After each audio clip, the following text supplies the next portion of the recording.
Welcome. Today I will be paraphrasing, summarizing, and sharing for the January 9th readings in the Al-Anon January 9th readings, Encourage to Change, and a little time for myself. We'll begin with the Serenity Prayer and 3 mindful breaths. God, grant me the serenity to accept the things I cannot change, courage to change the things I can, and wisdom to know the difference.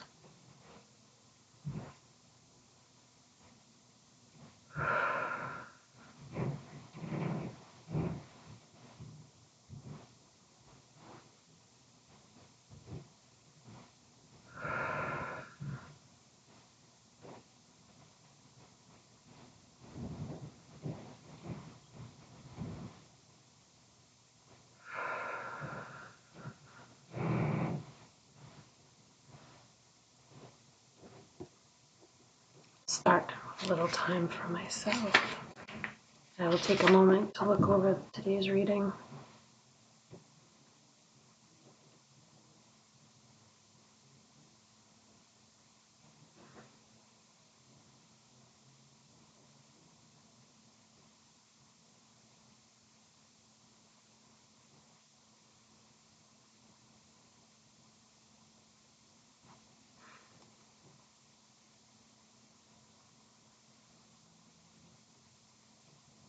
The question of the day is, what can I do to avoid putting others on pedestals or being on one myself?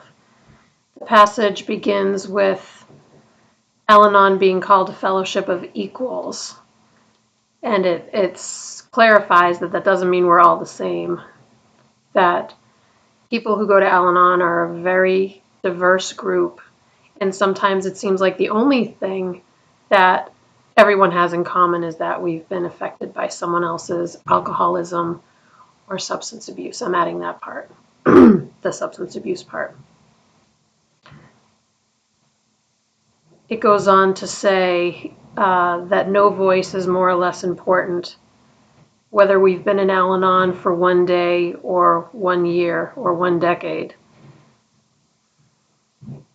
It doesn't matter how we've given service, whether by attending meetings or being an area delegate, because we're all, at any given moment, we could be very close to total insanity. Today's reminder is that we all have a place in Al-Anon, and it's in our best interest to view all members as being on the same level. The quote is from Al-Anon's 12 Steps and 12 Traditions, that we're each as much of a representative of the program as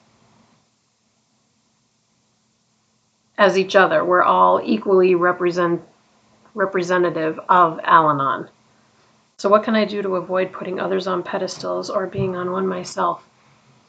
I think I'm good at this, but then I find myself in my mind, deep in my mind, I find that I am comparing myself, not just in Al-Anon. In fact, mostly not in Al-Anon, mostly outside of Al-Anon, but still, it's all connected.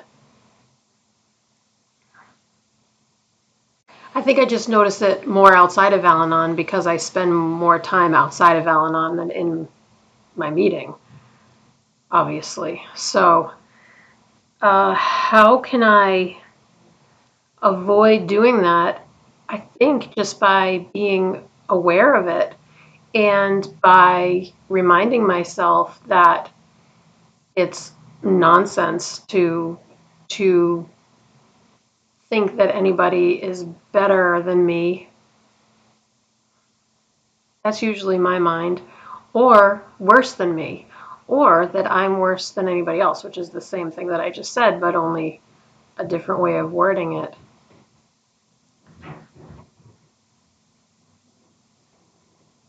I think it all, for me, it all comes down to self-worth and self-esteem, and that's the challenge of my existence, is being aware that I have challenges in that area. Like, significant challenges. And so I just work on it, take tiny steps whenever, and the way I do that is, like I just said, by being aware of it and trying to talk myself through it. Sometimes I might need the help of someone I trust, someone in Al-Anon, my sponsor, a good friend in Al-Anon. Sometimes just going to a meeting and hearing people talk makes me it always, I say sometimes it makes me feel better. It always makes me feel better. But specifically if I'm having self-esteem issues, I just feel so soothed just by listening to people, because I feel like people in Al-Anon meetings are very authentic. They're not looking to impress anybody. Because it's anonymous, I think that people are much more willing to talk about how they really feel. Not to mention the fact that a lot of people are absolutely desperate and just want to feel better. So when they realize that it's a safe place to share about what's really on their heart, they take advantage of that, and it's good for everybody, because nothing that anyone says in a meeting is not valuable. Obviously, as long as it's, within the realm of what's appropriate to say in an Al-Anon meeting. But that should go without saying. So I think that's how I would answer the question. What about you? What can you do to avoid putting others on pedestals or being on one yourself? Good passage. I like it. I always like it. After I make this video, I'm going to try to repair this book. It's a poor thing. It has served me well. All right, I'm going to take a minute to look this over. It's got a tab.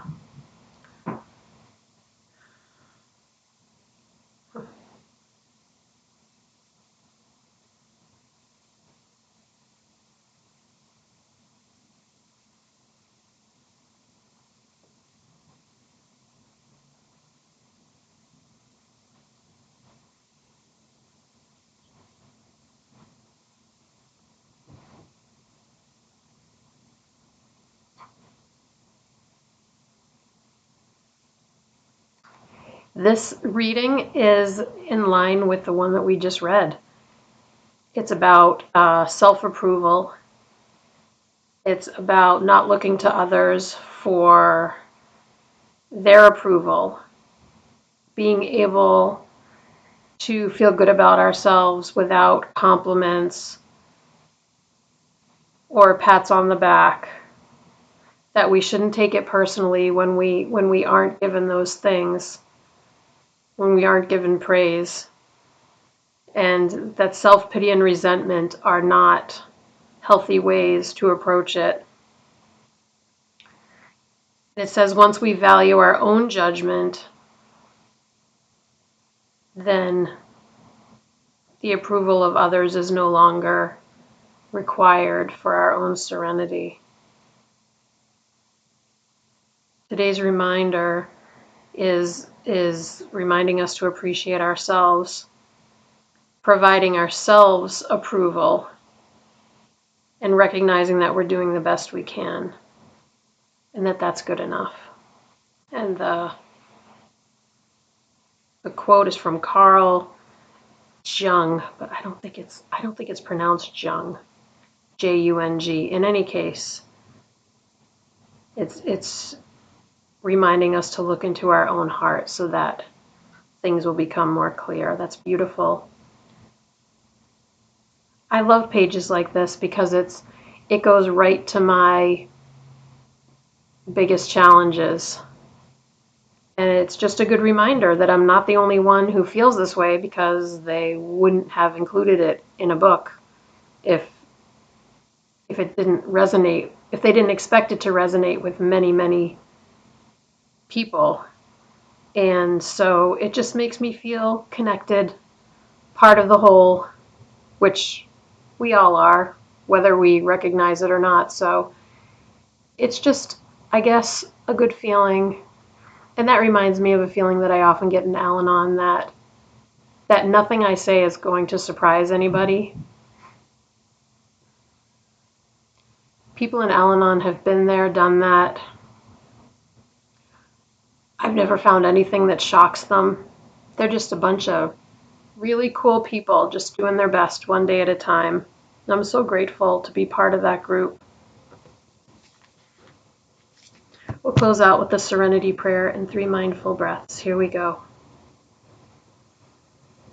God, grant me the serenity to accept the things I cannot change, courage to change the things I can, and wisdom to know the difference.